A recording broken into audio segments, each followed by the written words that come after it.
Very warm welcome to this Rural Health Seminar series for 2022. My name's Jo Longman. I'm a Senior Research Fellow based at the University Centre for Rural Health in Lismore. So next slide, please, Blanche.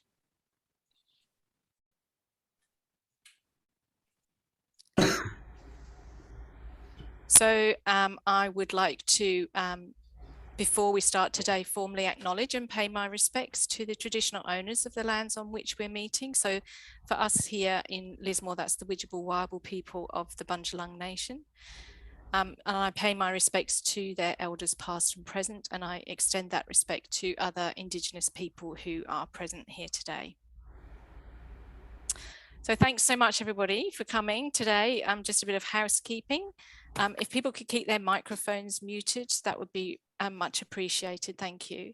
And just to let you know that the seminar is being video and audio recorded so that we can make it available as a podcast afterwards. So I'm going to introduce Blanche Furley in a moment, and Blanche is going to be talking for 25 minutes or so, and then there'll be time for questions at the end of the presentation. So you'll be able to use the chat function or unmute yourself and ask a question at the end of the seminar. So just a bit of advertising for our next seminar. So that's on the 19th of May, which is coming up quite soon.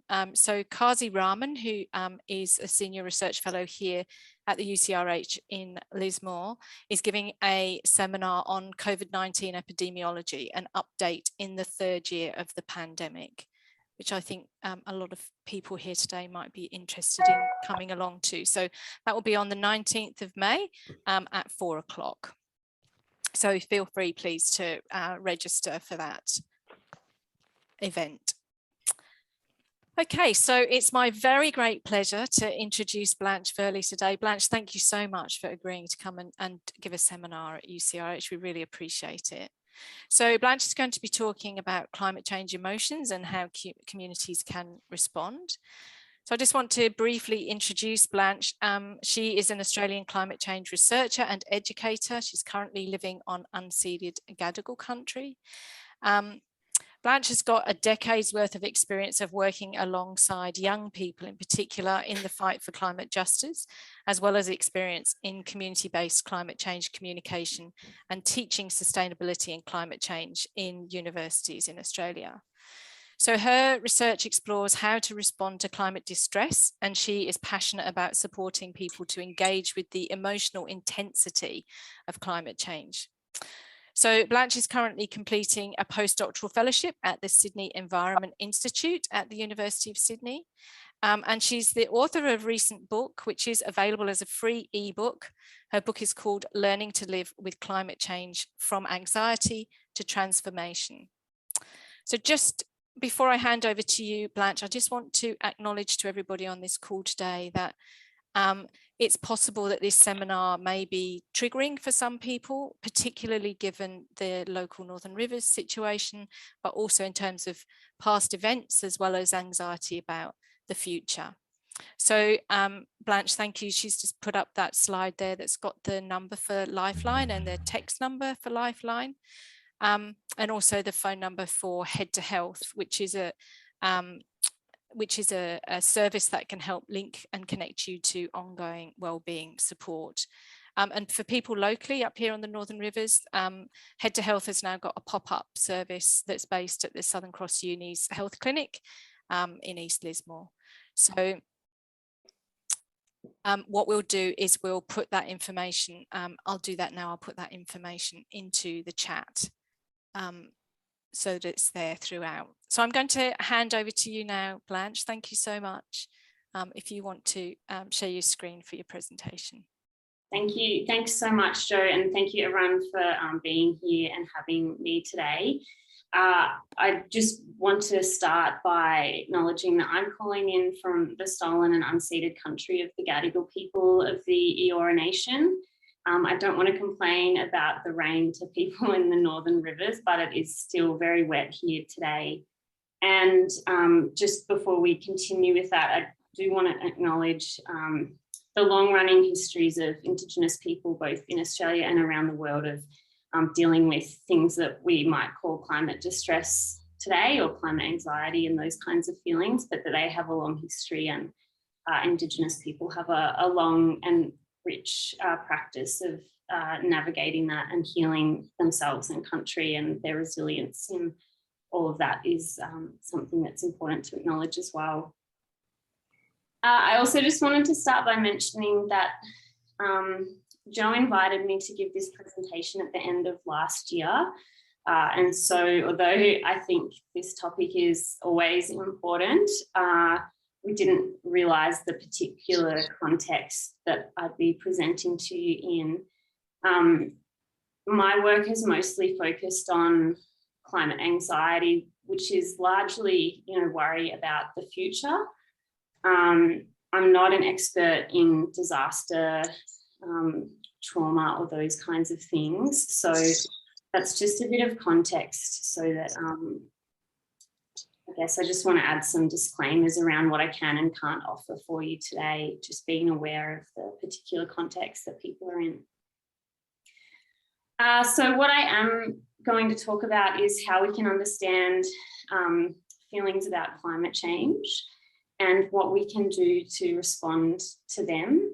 And mainly I'm coming from the perspective as a community member and as a teacher. I'm not a psychologist, I'm not a therapist or a counsellor, and I don't work in disaster response services. So I'll mainly be talking about what we can do with our own communities and families and those kinds of things. So speaking to you as people, not necessarily as professionals. So there are a lot of amazing people out there with those skills and practices as well. So I can direct you to them if that's what you need at the end. And then I'll talk a little bit about, I guess, some of the challenges and opportunities in this space. And just before we get going, as Joe mentioned, what I'm talking about is about climate distress. Given the current context for many people who might be tuning in, that might not be the best thing for you to be doing with your time right now. I don't know, that's up to you. You're welcome to tune out, and also you can get help from elsewhere, and Joe's going to put in the chat, she already has links to those services if you need professional help. As I said, I'm not a therapist, and this is not a therapy session, but also I'm not here to try to convince you about how bad climate change is. I'm not going to be sharing stories of people's experiences or any imagery around what climate change is. So I'm not trying to scare you. I'm just going to be talking about and naming what those experiences are and how we can make sense of them. So I hope that's useful. And I just wanted to also give a shout out to Joe. A lot of my thinking in this space is built on research that we've been working on together and that Joe's been leading. So yeah, thanks, Joe, just to acknowledge that your thinking is behind this too. So just have a couple of little slides trying to visually explain how the different and overlapping ways that we can feel climate change. So evidently, perhaps the most common way is through direct embodied or lived experience of what we might call climate disasters, or the sorts of shocks like cyclones or bushfires or floods. But we can also experience a lot of feelings about those events, even if we're not having what we might call direct experience of that. So, for example, I'm not in the Northern Rivers. Nevertheless, I found, all the stories coming out of there about the recent flood experience pretty distressing. That's not to say that my experience is more important, but nevertheless, we can have feelings about these events from quite a distance. So often those kinds of experiences are in response to things that have happened, but then we also have the kind of anticipatory feelings. So worry about things that we expect may happen in the future that we know about because of climate science. So, and what I think we need to begin paying more attention to is how these experiences overlap and intersect. So at least as researchers, we've typically studied one and not the other. Or those fields of research are sort of separate, but increasingly I think we're seeing people experience those feelings at the same time or overlapping. So all of this is to say that there's multiple scales to the ways that we feel climate change. So both from the global to the local, so we might have a local lived experience of, you know, extreme heat in your suburb, but we might also be worrying about the extreme heat happening in India at the moment. We can have grief experienced based on things that have happened in the past, or anxiety that we're worrying about things happening in the future. And there's also multiple dimensions to how this is experienced. So there's an intellectual or cognitive side to it. So you might feel pretty stressed when you're reading an IPCC report. You know, typically we say numbers aren't very emotional, but I think a lot of the numbers the IPCC produces are very emotional. So there's an intellectual side to it. There's also obviously a really emotional side, but it's not just limited to our mind. It can also be really embodied as well. So that might be in the form of panic attacks or sweaty hands or other like nausea or other sorts of embodied experiences as well. In terms of what people feel about climate change, there's a whole range of things, and I think that's really important to acknowledge that there's no right or wrong way, there's no normal way to feel about this, but it is appropriate and rational and reasonable to feel all kinds of things, whether that's angry, sad, lost, overwhelmed, hopeless, stressed, isolated, and those kinds of things. Of course, people can also have really energizing feelings as well. Climate change can really spur us to rethink some things, find new communities, respond to problems and feel a sense of empowerment and agency around that. And if we're doing it in ways that are really supportive of people, it can also be joyful and exciting too. Typically, we don't focus our energy in things that are great as they are. So, you know, we're focusing typically on things that don't feel so good.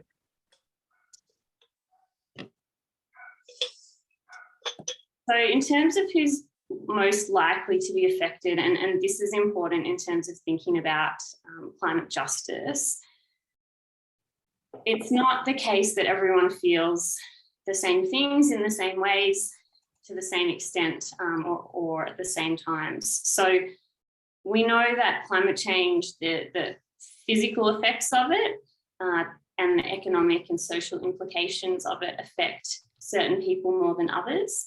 And typically that's, you know, unfortunately and unfairly affects the people who are experiencing marginalisation from society. It affects them the worst. That can overlap in terms of people who are geographically or otherwise most exposed to the impacts of climate change. So we know that in some cases, you know, the people who are most likely to lose their home in a climate disaster might be those who unfortunately have the least capacity to manage and respond to that situation as well. So, sorry, I've jumped from the second point, but back to the first one there.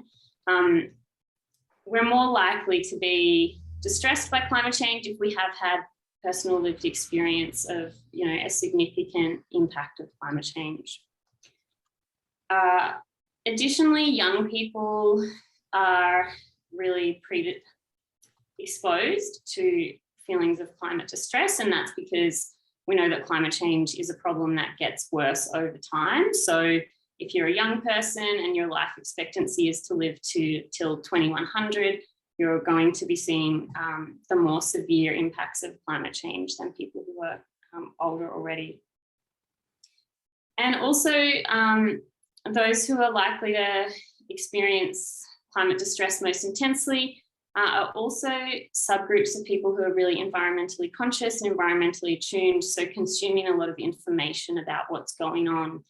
so that, you know, they're not just having a local experience, but are seeing the patterns between how that's playing out around the world. So that might include scientists or researchers and activists as well. Before I get to what we can do about it, I wanted to just talk about a couple of, I guess, myths that I see coming up in what I think are myths coming up in conversations around how we can manage climate distress. So the first one is the idea that action is the antidote to despair. And although I generally agree with that, I think it's often stated by people who aren't long-term activists. So it's great if you're, you know, just starting to become aware of the problems of climate change, to channel your energy into doing something about it. That can feel really great at the start. And it can feel really good over the long term as well. But for some people who've been engaged in climate action for a long time and then continues to see the problem, you know, by most measures getting worse, not better. In fact, that can just be a pathway to burnout and depression. So it's not that action isn't the antidote to despair, but that we need to make action sustainable and supportive and regenerative, so that we're not asking people to just keep acting, even when perhaps they really need a rest and to take some time out. The next is that hope is better than despair, and I guess some reflections on recent conversations on Twitter and other things that I hear. People get really emotional about other people's climate emotions, and we can become really attached to what we think is an ideal emotional state for someone else to feel. And I think that's quite problematic, and it also fails to recognise that most people feel a whole complex mix of hope and despair that oscillates in any one moment and over time as well. So there's no real evidence that people who feel hopeful in one moment are more likely to take action, or are less likely to have, you know, bad mental health outcomes long term. And I think rather than trying to push people to feel a certain way, we need to just be asking and helping people to interrogate and explore how they are feeling and what's an appropriate and constructive way of responding to that, rather than pushing one, sort of trying to manipulate people to feel a way that we think would be better for them. And I guess the other one is, I suppose, just a more general, you know, idiom that time heals all wounds. And I think, although we could make a case that that is not really necessarily true in any situation, and that we need particular kinds of strategies to help people recover from injury or trauma. One of the specific challenges around climate change is that it does get worse with time, which makes it a particularly difficult kind of thing to respond to the distress that it generates, because we can go through, you know, personally and collectively a whole lot of work around addressing how we're feeling and learning to manage that, just to see the situation then escalate and our emotional responses change and become more intense as well. So that's one of the reasons that as an educator, I'm focused on how we go through the process of learning to respond to these emotions together. I don't think that I've got it all figured out. I don't know that anyone does, and I probably don't have, you know, really easy answers for you today. But I think being here together and trying to learn and keep learning about that together is one of the best things that we can do. So I'm going to talk through, I guess, some of the things that we can do productively to help ourselves and each other. And first of all, before the actual strategies, I'll talk about some key principles. And so the first one is around doing whatever we're trying to do to respond to climate distress, doing it together and doing it collectively. Of course, sometimes people need to do things by themselves and take time out And, you know, particularly if you're an introvert, that might be especially true for you. But in my experience, one of the most common, I guess, things that people say about their distress about climate change is that they feel really alone and isolated, and they didn't realize that people all around them felt the same way. And so when we create spaces for people to talk about how they feel, I think one of the most inspiring things is seeing people connect, realizing that other people share their experiences and they're not alone, they're not, you know, crazy or going insane because of how they feel. The second one is to be respectful and welcoming. And this is, I guess these principles are around when we're trying to support other people, but they do apply to ourselves as well. So again, just to reiterate that I think the worst thing that we can do in this space is judge people or tell them that they're wrong or silly or that they've misunderstood the situation or, you know, that they should look at it a different way. It's important that we really acknowledge that how they're feeling is valid and to be respectful of their right to have feelings and explore them. And that relates to, I guess, the third point here, which is around asking, inquiring, seeking to understand how people are feeling rather than trying to manipulate or rush or coerce them into feeling a certain way. Fourthly, to recognise that this takes a lot of time. It's not something that we can rush through. There's no fixed endpoint where we can tick off like, oh, I've really dealt with all my climate distress now and that job's done and I'll move on to something else. It is an ongoing process, and that's why we need to continually make time for it.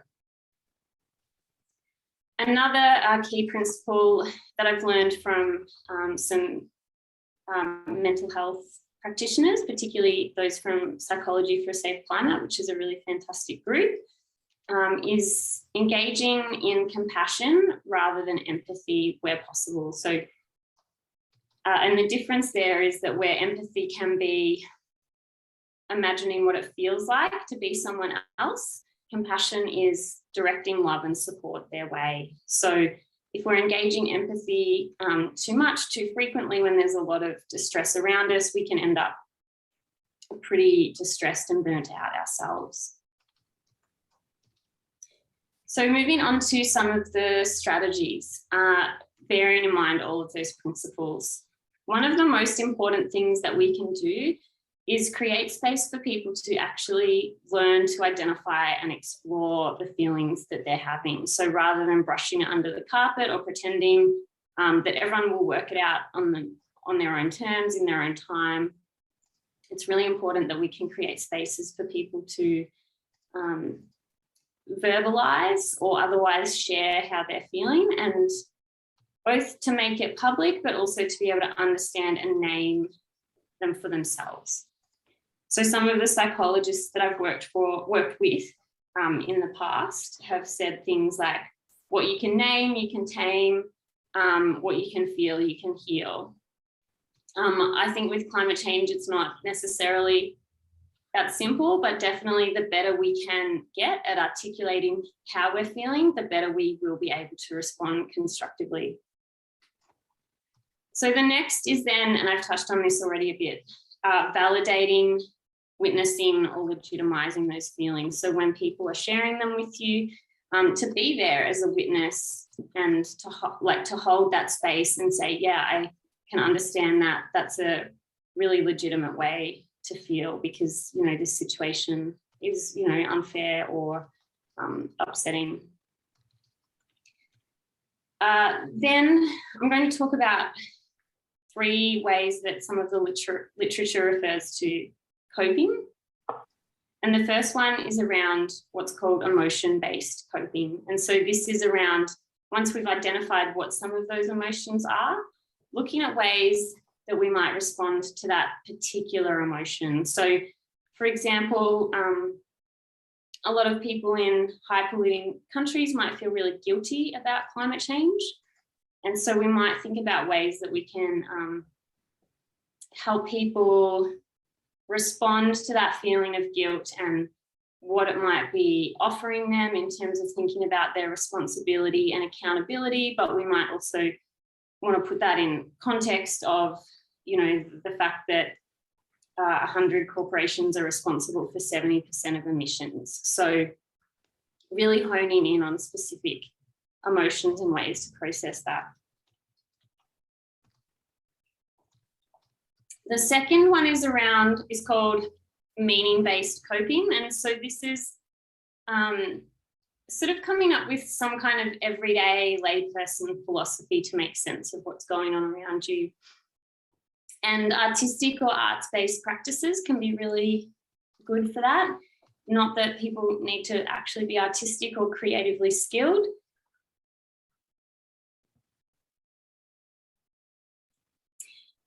So this is something that I've done with a lot of my students in the past, again, thanks to insights from Psychology for a Safe Climate, getting people to draw how they're feeling.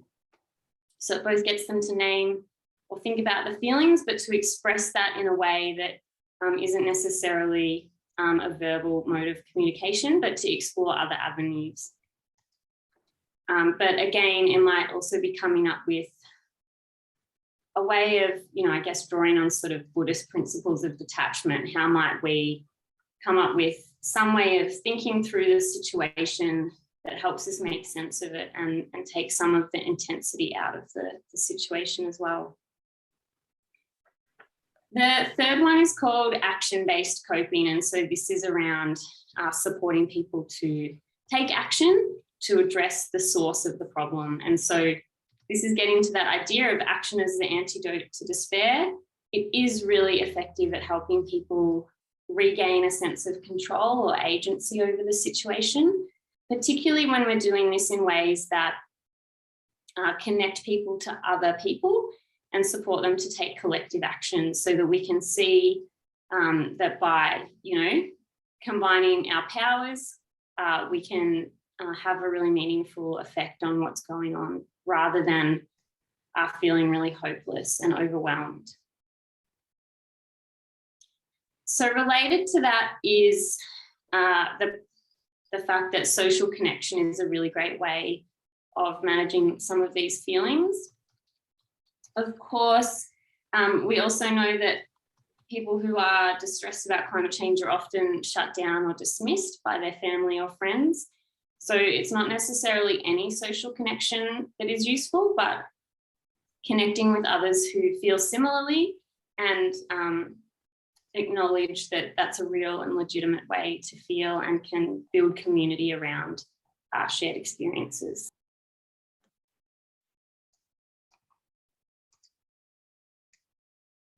Another approach that is frequently promoted, and there is good research supporting it, is spending time in nature. I guess I just have a caveat there that that kind of depends on the assumption that the climate destruction that you're worried about is happening somewhere else or in some other time and not around where you are at the moment. So again, that's not a really easy solution, but nevertheless, you know, nature is really resilient as well, and trying to find those glimmers of hope around how the non-human world is responding can be.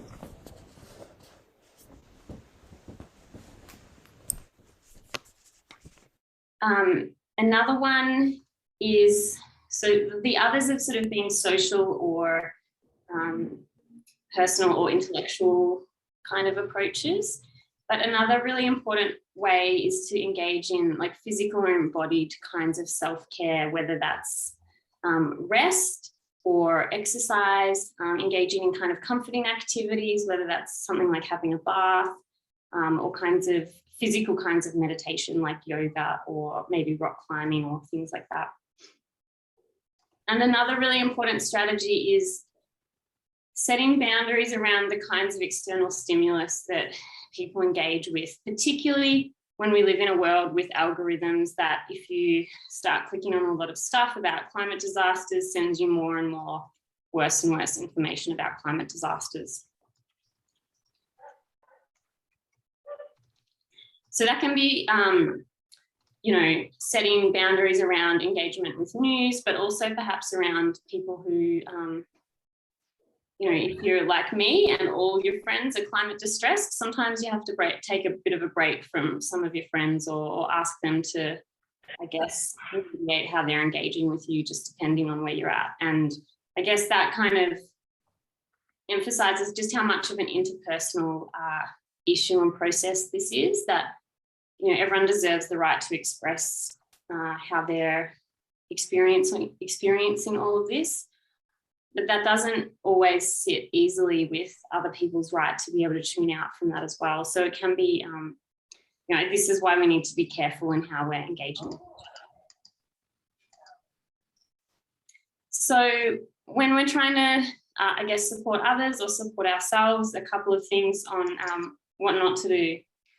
So the first one is, it's not useful to pretend that it's not happening or that we'll all magically be okay. Hopefully, you know, things will magically be okay, but in reality, you know, what's going on is pretty distressing, and unless we learn how to engage and manage that distress, we're probably just, you know, kicking the can down the road for that to pop up in some other less constructive way for ourselves. So again, dismissing people is, you know, or brushing the issue under the carpet when people might approach you and talk about it is, I think, one of the worst things that we can do. We had some research come out last year surveying young people about their experiences of climate anxiety. And I think the statistic was that 50% of young people who tried to speak to adults about climate change had been dismissed or ignored when they raised that conversation. So unfortunately, that's a really common practice, because, and to have empathy for those of us who have dismissed those conversations, it's a really hard conversation to have. It's challenging to know how to respond. There aren't easy answers. But that doesn't mean that not talking about it will fix the problem. So trying to be honest about the need to talk about it while accepting the complexities and the fact that we don't necessarily have answers is important. So I have said it's important to let people express themselves, but we also don't want people to end up kind of in a catastrophic thinking spiral either. So trying to balance that out between giving people space to express how they feel while also, you know, not wanting to trivialize that or just tell them to be hopeful, but trying to manage that in a way so that they're not just getting into a self-reinforcing spiral is important, but also challenging sometimes. It's great if we do have good tips, but remembering that we might not have the answers, or that there's not necessarily an easy fix for how someone else is approaching this is important. You know, I think that just functions as another way of denying someone's reality or challenges. That doesn't mean that there isn't good advice that we can give people. And finally, you know, if you end up in a situation where you're listening and responding to people talking to you about this, it's important to be paying attention to your own experiences as well, and you know, trying to be empathetic, or better, compassionate to people without letting that you know, work its way into becoming your own kind of trauma and suffering. That's a really tricky sort of balance to walk, so it's just important to be aware of that. A couple of years ago, I did a mental health first aid course, and I really found it very useful as someone who's not a psychologist, as I said, or a therapist. But the thing that I took away from that was the most valuable was that the best thing that you can do is ask someone how they're going. And I mean, that's kind of the premise of Are You Okay Day? And sometimes we think that might be a little bit shallow or simplistic, but reaching out and checking in with people is really important. So this is the ALGEE, is the acronym that the mental health first aid people use, like Dr. ABCD in first aid.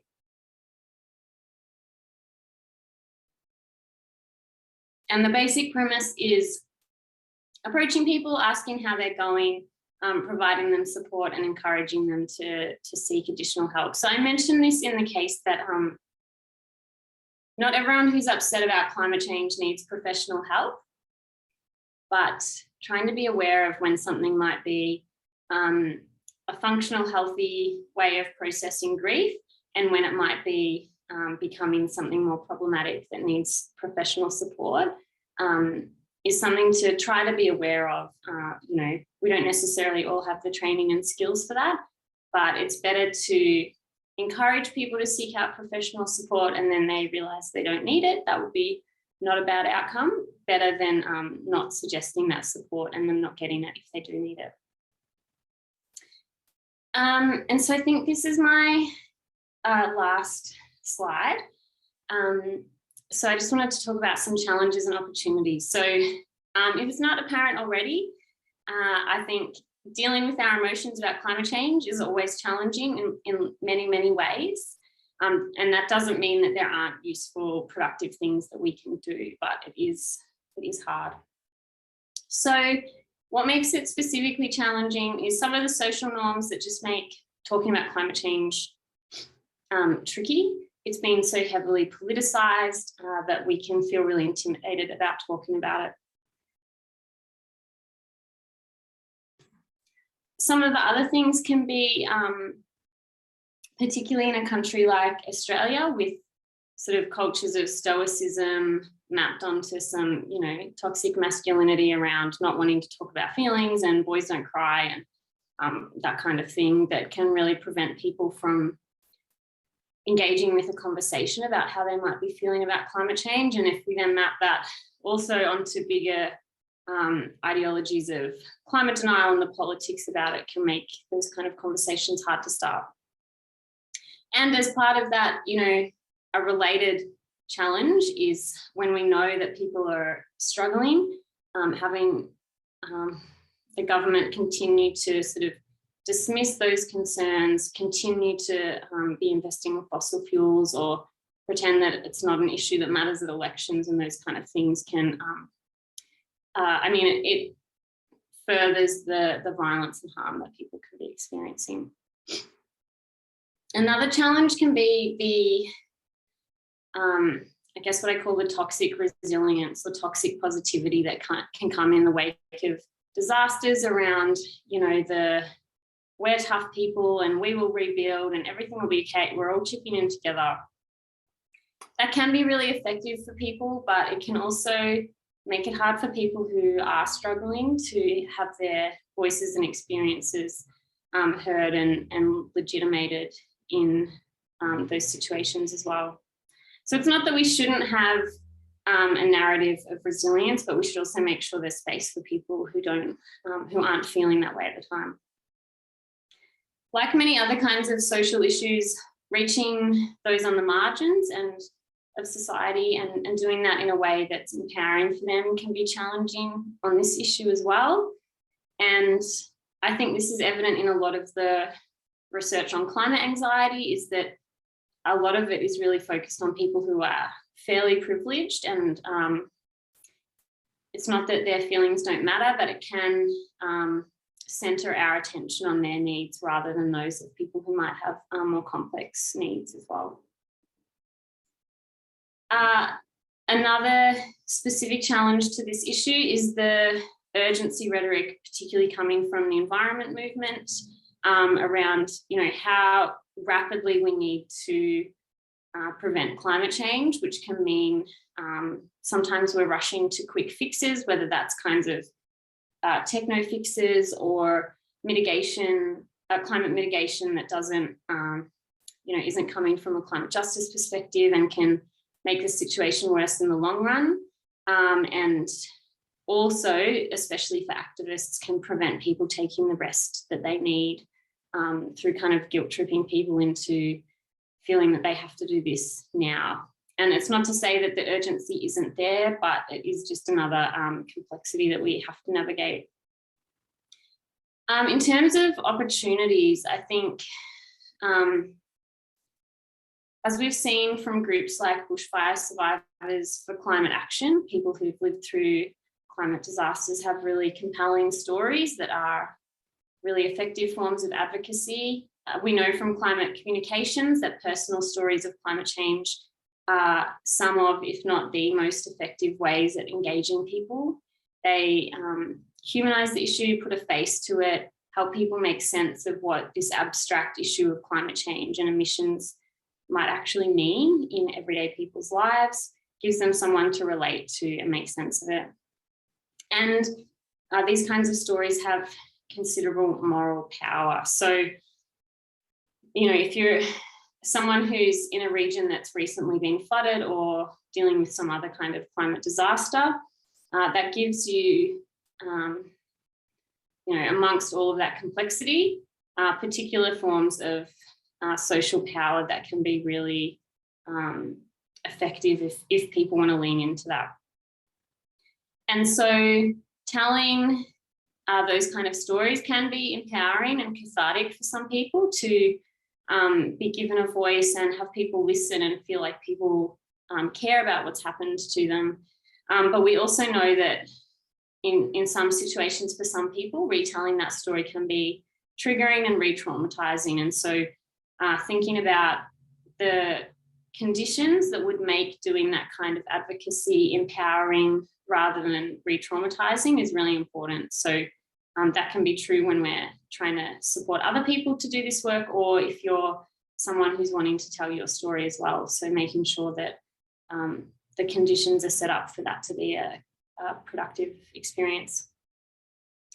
And, shared challenges like climate change can build solidarity. And as I've mentioned already, a sense of community is a really effective mode of building resilience. We know that from research that people who feel part of a community and a collective are likely to, are better protected against the mental health impacts of climate change. So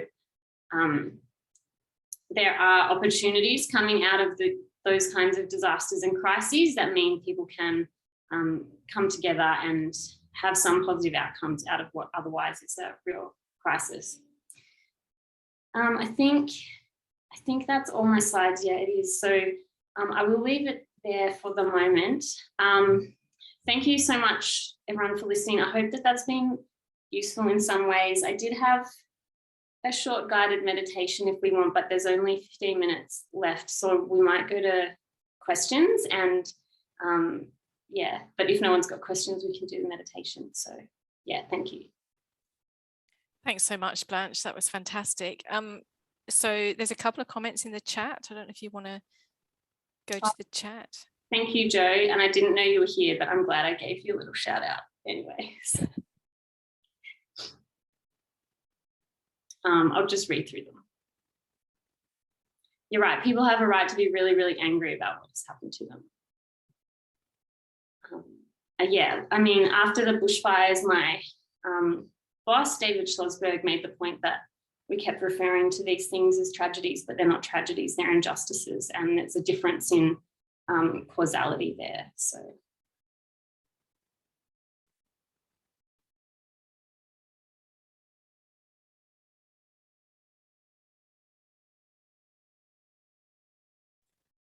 Thank you, Ruth, for the question in the chat. Could you explain the context for this work? Is it part of research or something else? For me, it's come out of being a university educator. So I used to work at RMIT in Melbourne, where I was teaching environment and society students there, a course on climate change, and just found through that work that my students were really confronted and distressed by the course content. And, in environmental education, one of the underlying premises or assumptions really is often that we're trying to make people concerned about the environment. But at least for my students, they enrolled in that course because they were already really concerned. And us as lecturers, if we kept telling them, don't you know how bad this is? They already knew that. And we were just giving them a deeper, more precise understanding of just how bad it was. And I think assuming that somehow on their own they would magically learn the skills to deal with the emotions that would bring up, but we never taught that to them.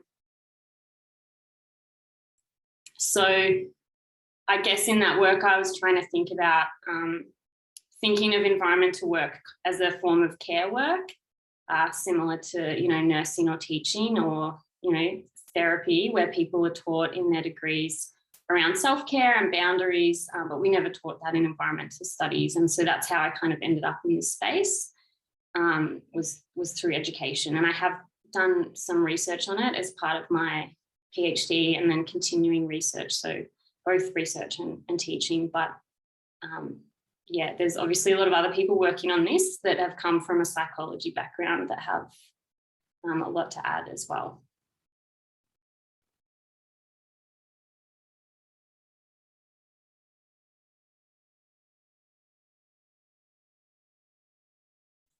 And yeah, thank you for the comments in the chat. I will share my slides with the organisers. They can send those out. Thank you, Andy. There's still value in reconnecting with nature even after it's been damaged, because there is scope to watch it recover. And I appreciate the little things. Thank you. And another question, I work in a school with young people and really appreciate your perspective. Can you please clarify the name of the Psychology for Save the Planet group? Yeah, it's called Psychology for a Safe Climate.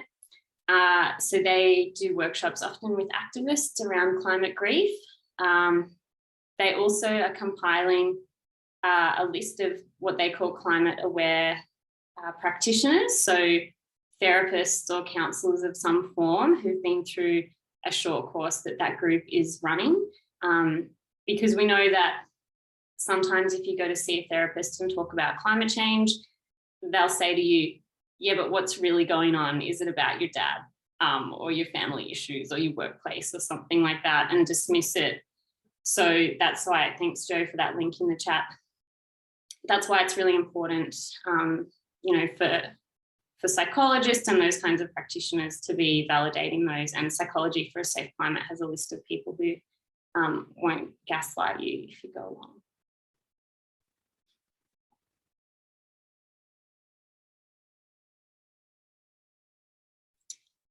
Thanks, Carmen, for a question in the chat. Any thoughts on the value of helping children and young people to imagine safer, healthier, and more resilient futures as an antidote to climate anxiety? Yeah, I think that's really important, and maybe I should have mentioned that. It is Sarah Jaquette Ray's book, A Field Guide to Climate Anxiety, talks about this quite a bit. It's a really good resource. She, similarly to me, has come from a university teaching background, and she opens her book saying she ran an activity with her students asking them to envisage what kind of future they wanted, and her conclusion was they actually didn't have the skills to do that. They'd just been taught to imagine catastrophe. But obviously, if we can't imagine a positive outcome or a world that we want to be part of, it's really hard to work out what we would do to make that happen. So there is that film 2040, which I have to say I haven't watched, but that was a film that a guy made for his children around looking at all the great things that are happening, all the solutions that are being rolled out, and how the future could be even better than it is, despite, the things that are happening around climate change. So absolutely, I think that's a really important practice. Just reading another question from Jenny. I'm a storyteller and want to work with people, hopefully telling life stories at some stage when it feels right. I feel I'll need someone with therapeutic experience. I do know Ishana Bragg's work, but I don't know her personally. Shana's actually on this call. Hi, Shana. I think we perhaps won't talk about you. Maybe let's talk directly to you. Yeah. So can highly recommend that. And then the question is, if possible, could you record the meditation to share later? I'm happy if we don't do it. I can just quickly write that up and share some links to it and send that out with the slides as well. People could do it at home if they like.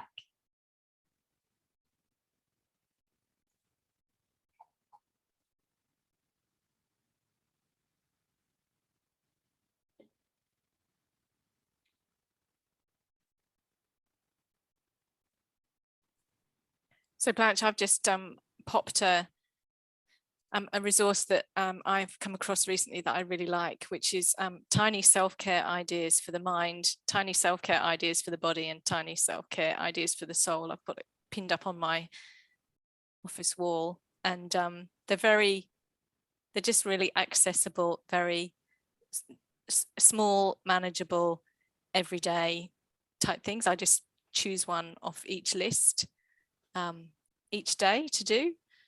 But it's reminding me to how important that stuff is and to do that work. Thank you, Jo.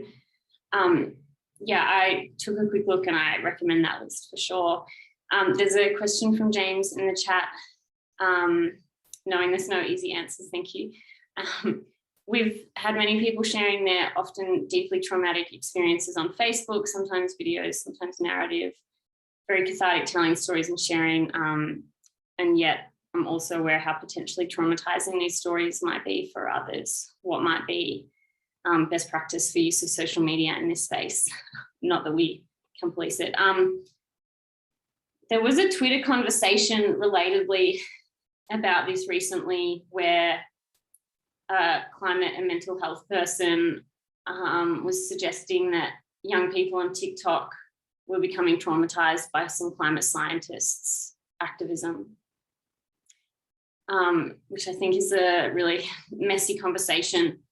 I think, as you say, it's really important for people to be able to share their stories and share their experiences and express their feelings. At the same time, that reality is true alongside the reality that not everyone has the skills or the capacity or is in the right space to witness and be involved with those stories or to respond to them. So, I think maybe in an ideal world, maybe those stories might have a trigger warning saying, this is my story, but maybe it's not right for you to be listening to it. Think about where your headspace is at. Obviously, if you're on Twitter, then that takes up your whole tweet saying, here's my trigger warning before you get to the content. So social media doesn't always afford that. I think part of the response to that is, it is really tricky, helping all people, to learn a kind of critical media literacy alongside learning how to manage our own emotions and our intake of media. So, if you already understand the problem, if you're already really switched on, you don't really need to hear about the problem anymore. You need to be looking after yourself and building community and taking action.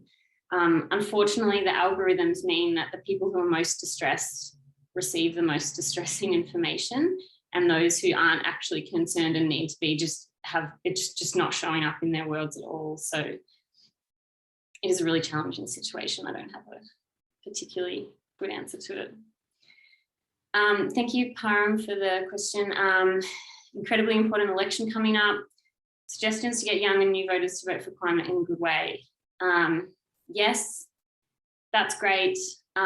Definitely, everyone should be voting for the climate. And I guess the best thing to do probably is to look at who the candidates are in your local electorate, work out who you think has the best position on climate, and then I guess try to get involved in their campaigning. But it depends on your seat as well. I'm fortunate that I'm now in a marginal seat with a great independent, so it feels very empowering to be involved in that. Question from Jeff around inequity, around the impacts of climate-related events. How do mental health concerns, Ari, regarding climate fit with the overall mental health issues related to inequity? Yeah, it's a really important question, Jeff, and I think the simple answer is probably that mental health impacts of climate change, just like the other impacts of climate change in trends, will affect the people who are most marginalised and disadvantaged worse. Probably in the details, that doesn't always play out in every situation, but it's also important to realise that's a compounding impact as well. So you might already be dealing with the unfairness of inequality in society, then experience the worst impacts of climate change, worse than other people, whether that's, losing your home or dealing with extreme heat stress or something like that, and then experiencing the mental health impacts again unfairly on top of that. So it really is, we talk about climate change as a threat multiplier, and those impacts can really compound. But I guess is the upside of that, again, it's a reason to be organising around climate justice and taking inspiration from the communities that are leading on the front lines. A comment from Ishana about action-based coping, taking action in alignment with our value systems, whether successful or not, is also psychologically beneficial. Thank you. Yeah, exactly. So I guess one of the things I tell people in terms of when you want to take action, it's important to be taking action you really believe in, and that you think will be the most effective use of your time as well. From Andy, the Republic of Malakuta, which is a show on the ABC right now, is a great resource.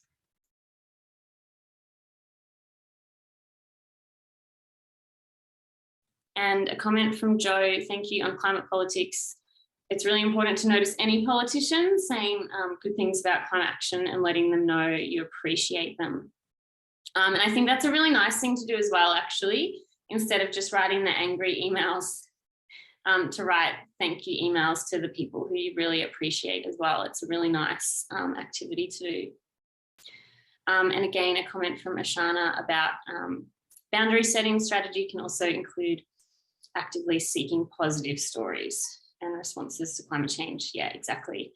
And, if you can work with your algorithm so that it brings you some positive stories as well as the bad news or the reality check as well, is a really good idea. Thanks, James. And maybe this will be the last thing I'll respond to. I understand we don't want to force people into any position, but psychologically hope is important. Joanna Macy, Jane Goodall, and lots of other people write powerfully about hope while acknowledging the seriousness of the space we find ourselves in. Yeah, I totally agree with that. But I also, I don't know, I have ambiguous feelings about hope. I heard someone saying recently, maybe more than hope, we need courage. But yeah, look, hope's not a bad thing. I think sometimes I just get tired of, I heard someone refer to the hope police, and I think I just get a bit tired of how much we're hung up on hope. And it's not because it's not important. I just think actually asking people how they feel is more effective at helping them end up in a place of hope than telling them to be hopeful or telling them why they should feel hopeful, because what makes one person hopeful isn't what makes someone else hopeful. So yeah, I think I agree with you, James. It's just, yeah. Okay, Blanche, well done getting through all of those chat comments. Thank you so much, everybody, for participating so brilliantly in the chat. That's been super, super helpful. So perhaps you join me in thanking Blanche. Thanks so much for your time today, Blanche. You've done a fantastic job. I will make sure that we send out the slides. Blanche will get a PDF version of the slides from you, and we'll send those out after this session. So thanks everybody so much for coming, and really look forward to seeing you at the next UCRH seminar, which is about the third year of the pandemic. So I'll see you then, and thanks again everybody for coming. Thanks so much, Blanche. Okay, take care everyone. Thank you everyone, take care. Bye.